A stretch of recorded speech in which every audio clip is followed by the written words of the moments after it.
বোঝা যাচ্ছে যে পৃথিবীতে সবচেয়ে দামি মহিলা তিনজন। এক, ইমরানের মেয়ে। দুই, ফেরাউনের স্ত্রী। তিন, আয়েশার সম্মান পৃথিবীর সকল মহিলার উপরে শারীর খাদ্য যেমন সকল খাদ্যের উপরে। সব বুখারী মুসলিমের হাদিস। এখানে যেটা আপনাকে আমি বলতে চাচ্ছি সেইটা হলো এই যে আসিয়া বলছেন পৃথিবী থেকে, রব্বি ইবনি লি ইনদাকা বাইতান ফিল জান্নাহ ওয়ানাজ্জিনি মিন ফিরাউন ওয়া আমালিহি ওয়ানাজ্জিনি মিনাল কওমিজ যালিমিন। দুনিয়া থেকে বলছেন, প্রতিপালক তুমি আমার জন্য জান্নাতে একটা ঘর বানাও। তার মানে জান্নাত সে পাবেই, তার ধারণার অভাব নেই, তার ভরসার অভাব নেই, জান্নাত সে পাবে নিশ্চিত। রব্বি ইবনি লি ইনদাকা বাইতান ফিল জান্নাহ, হে আমার প্রতিপালক তুমি আমার জন্য জান্নাতে একটা ঘর বানাও। ওয়ানাজ্জিনি মিন ফিরাউন ওয়া আমালিহি ওয়ানাজ্জিনি মিনাল কওমিজ যালিমিন, তুমি আমাকে ফেরাউন থেকে বাঁচাও, তার নোংরা কর্ম থেকে বাঁচাও, তার জালেম অত্যাচারী সম্প্রদায় থেকে বাঁচাও। তার জালেম অত্যাচারী সম্প্রদায় হচ্ছে হামান, তার জালেম অত্যাচারী সম্প্রদায় হচ্ছে কারণ, আরো সদল বলে অনেকেই। এখান থেকে বলছে না, এরকম বাক্য পৃথিবীতে কেউ ব্যবহার করেননি, খাদিজাও করেননি, আয়েশা রাদিয়াল্লাহু করেননি, মারিয়াম করেননি। যদিচ মারিয়াম পৃথিবীতে ঘরে বসে খাদ্য পেতেন, আল্লাহর দেওয়া খাদ্য, জান্নাতের খাদ্য। জাকারিয়া আলাইহিস সালাম বলছেন, মারিয়াম কি ব্যাপার, এসব খেজুর খাদ্য আসলো কোথা থেকে? অসময়ের ফল। আরে শীতের দিনে রাজশাহীর ফজলিয়াম মানে, ওখানে কিন্তু ফজলিয়াম নেই, এটা আপনি বললাম মানে ওটা শীতের দিনে অসময়ের ফল। তখন মারিয়াম বলছেন যে এটা আল্লাহর পক্ষ থেকে এসেছে, আল্লাহ যাকে ইচ্ছা তাকে খেতে দেন। তো জান্নাত থেকে খাদ্য পাঠান মারিয়ামের ঘরে, কিন্তু মারিয়াম এভাবে বলেননি রব্বি ইবনি লি ইনদাকা বাইতান ফিল জান্নাহ, প্রতিপালক তুমি আমার জন্য জান্নাতে একটা ঘর বানাও। আদেশ করছেন আল্লাহ। এখান থেকে সরাসরি আসিয়া আদেশ করছেন আল্লাহকে, আমার জন্য আপনি জান্নাতে একটা ঘর বানান। এটা প্রথম বাক্য। দ্বিতীয় বাক্য, ফেরাউন থেকে বাঁচান। তৃতীয় বাক্য, তার মন্দ কর্ম থেকে বাঁচান। চতুর্থ বাক্য, স্বৈরাচারী স্বেচ্ছাচারী জালেম সম্প্রদায় থেকে বাঁচান। আমি আপনাকে দেখাচ্ছিলাম কোরআন মাজিদ থেকে আল্লাহ ভরসা। দেখলেন আসিয়ার কেমন আল্লাহ ভরসা। মারিয়াম যেই ঘরে গোসলখানায় মারিয়াম গোসল করছেন, সেই ঘরে জিবরাইল আলাইহিস সালাম চলে এসেছেন।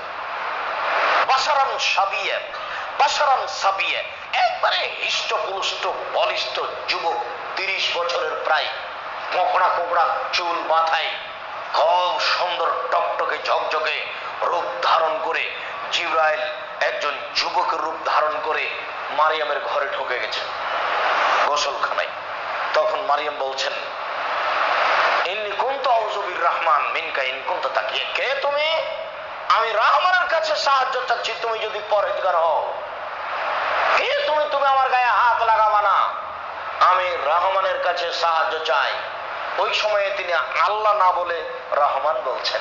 তিনি ভেবেছেন রহমান বললে বেশি দয়া পাবো। পরিস্থিতি খুব জটিল, খুব নাজুক পরিস্থিতি, জটিল পরিস্থিতি তিনি এই কথা বলছেন। তখন জিবরাইল আলাইহিস সালাম বলছেন, আপনি চিন্তা করবেন না, আনা রাসূল রাব্বিক, আমি হচ্ছি আপনার প্রতিপালকের দূত, আমি মানুষ নই। আপনার প্রতিপালক বলছেন যে আপনার একটা সন্তান হবে, ছেলে সন্তান হবে। তখন মারিয়াম বলছেন, বলেন কি, আমার সন্তান হবে মানে? আন্নালি গোলাম ওয়ালাম ইয়াসরিফ বাশার ওয়ালাম আলাম আকু বাগিয়া ওয়ালাম ইয়ামসাসনি বাশারুন ওয়ালাম আকু বাগিয়া, আমার বিবাহ হয়নি, আমি ব্যভিচারিণীও নই। সন্তান হওয়ার দুইটা পদ্ধতি, এক হয় স্বামী থাকতে হবে, না হয় জেনা হতে হবে। আমি মারিয়াম জেনাও করিনি, আমার বিবাহ হয়নি, আমার সন্তান হবে মানে? সন্তান হবে কি করে?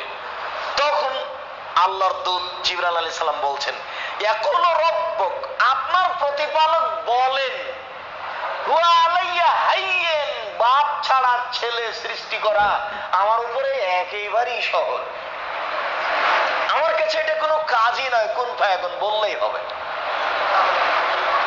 আপনার প্রতিপালক বলেন যে বাপ ছাড়া সন্তান সৃষ্টি করা কোনো ব্যাপারই নয়, বললেই হবে।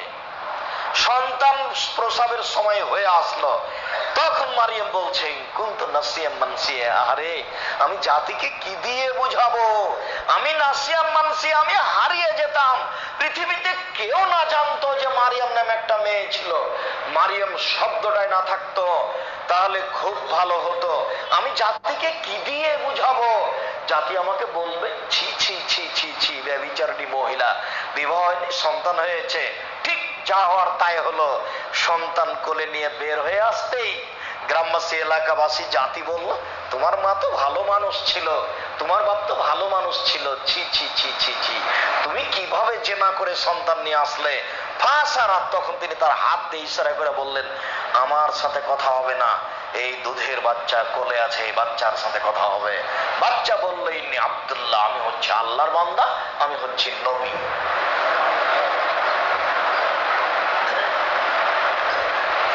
তো তিনি এইখানে বলছেন যে আমি রহমানের কাছে সাহায্য চাই, তুমি যদি পরহেজগার হও আমার গায়ে হাত লাগাবা না, আল্লাহ ভরসা। এদেশে একটা বই পাওয়া যায় উপদেশ, নাম শুনেছেন কিনা কোনোদিন? সেই বই একটা আলোচনা আছে আল্লাহ ভরসা। বই আবার আমাকে কিনতে বলিয়েন না, না হলে তো কোনো সফলতা আনতে পারবো না। আর আমি জানি না তাকওয়া মসজিদে মাসিক আল ইতেশাম পত্রিকা আসে কিনা। যদি আপনারা প্রত্যেকেই না পড়েন তাহলে আমি কষ্ট পাবো।